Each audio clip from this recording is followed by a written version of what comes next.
नमस्कार. वेल्डिंगच्या विश्वात आपलं स्वागत आहे. आज आपण एका खूप महत्वाच्या गोष्टीवर बोलणार आहोत, जी वेल्डिंगची सगळी गुणवत्ता ठरवते, आणि ती म्हणजे GMAW वायर. खरं तर योग्य वायर निवडणं हे एखाद्या चित्रकाराने आपल्या चित्रासाठी योग्य ब्रश निवडण्यासारखंच आहे. चला तर मग या निवडीमागचं शास्त्र काय आहे ते सोप्या भाषेत समजून घेऊया. तर पहिला प्रश्न मनात येतो की वायर खरंच इतकी महत्त्वाची आहे का? आणि याचं उत्तर आहे हो, अगदी. तुमचं वेल्डिंग मशीन कितीही चांगलं असो, पण जर वायर चुकीशी निवडली तर सगळं काम बिघडू शकतं. कारण वायरच ठरवते की तुमचा वेल्ड किती मजबूत होईल आणि दिसायला किती फिनिश्ड असेल. त्यामुळे ही निवड विचारपूर्वक करणं खूप गरजेचं आहे. चला मग सुरुवात करूया अगदी पहिल्या आणि सगळ्यात सोप्या पायरीपासून. आणि ती म्हणजे वायरची जाडी किंवा आपण ज्याला व्यास म्हणतो तो निवडणे. हा निर्णय जरी सोपा वाटत असला तरी तो तुमच्या संपूर्ण कामाचा पाया आहे. हे अगदी सरळ गणित आहे. जसं काम तशी वायर.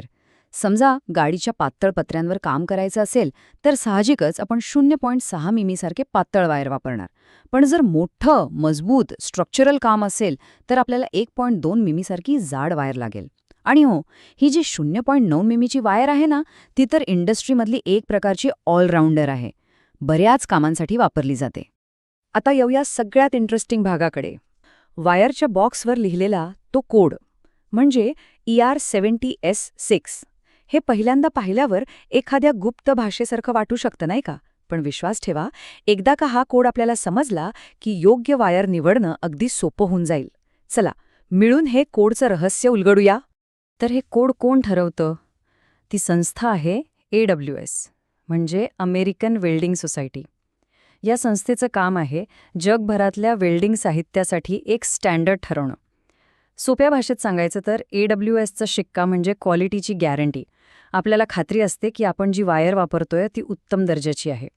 ही सिस्टम समजून घेण्यासाठी आपण बाजारातल्या सगळ्यात लोकप्रिय वायरचं उदाहरण घेऊ, ER70S6. हा एक कोड जर आपण नीट समजून घेतला तर बाकीच्या वायर्सची माहिती मिळवणं खूप सोपं होईल. चला, ह्या कोडचे तुकडे करून पाहूया. पहिला आहे ER, याचा अर्थ आहे इलेक्ट्रोड किंवा रॉड. सोपा आहे. त्यानंतर येतो आकडा 70, जो वायरच्या ताकदीबद्दल सांगतो. यावर आपण थोड्याच वेळात बोलू. पुढचं अक्षर आहे S, जे सांगतं की ही एक भरीव म्हणजे सॉलिड वायर आहे.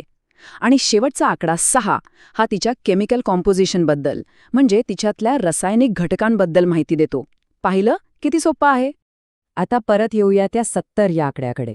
हा खूप महत्वाचा आकडा आहे. याचा अर्थ आहे 70,000 PSI, म्हणजे पाऊंड्स पर स्क्वेअर इंच. ह्या वायरने केलेला वेल्ड तब्बल 70,000 पाऊंड प्रति चौरस इंच इतका प्रचंड ताण सहन करू शकतो. ही ताकद खरंच अविश्वसनीय आहे. बरं, ER70S6 तर आता आपल्याला कळली. आता बघूया की हीच कोडिंगची पद्धत वापरून बाजारातल्या इतर लोकप्रिय वायर्स काय सांगतात आणि त्यांच्यात नेमका काय फरक असतो. इथे बघा, 2 खूप महत्वाच्या वायर्स आहेत. एक आहे ER70S2. ही वायर म्हणजे एक जादूगार आहे, खास करून जेव्हा पृष्ठभाग थोडा गंजलेला किंवा तेलकट असेल. तिच्यातले खास रासायनिक घटक, ज्यांना डिऑक्सिडायझर म्हणतात, ते वेल्डिंग करतानाच स्वच्छता करतात. तर दुसरीकडे ER70S3 ही स्वच्छ धातूवर काम करण्यासाठी एक उत्तम आणि बजेट फ्रेंडली पर्याय आहे. आणि गंमत म्हणजे ही AWS सिस्टीम फक्त साध्या स्टीलपुरती मर्यादित नाहीये. वेगवेगळ्या धातूंसाठी वेगवेगळे कोड आहेत. जसं की स्टेनलेस स्टीलसाठी आपल्याला ER308L लागेल, तर ॲल्युमिनियमसाठी ER4043 किंवा त्याहूनही मजबूत वेल्ड हवा असल्यास ER5356 वापरावी लागेल. म्हणजे प्रत्येक कामासाठी एक परफेक्ट वायर बनवलेली आहे. आता बघा, फक्त योग्य वायर निवडली म्हणजे काम झालं असं नाही. ती वायर आपल्या मशीनमध्ये योग्य प्रकारे सेट करणंही तितकंच महत्त्वाचं आहे. नाहीतर चांगल्या वायरचाही उपयोग होणार नाही.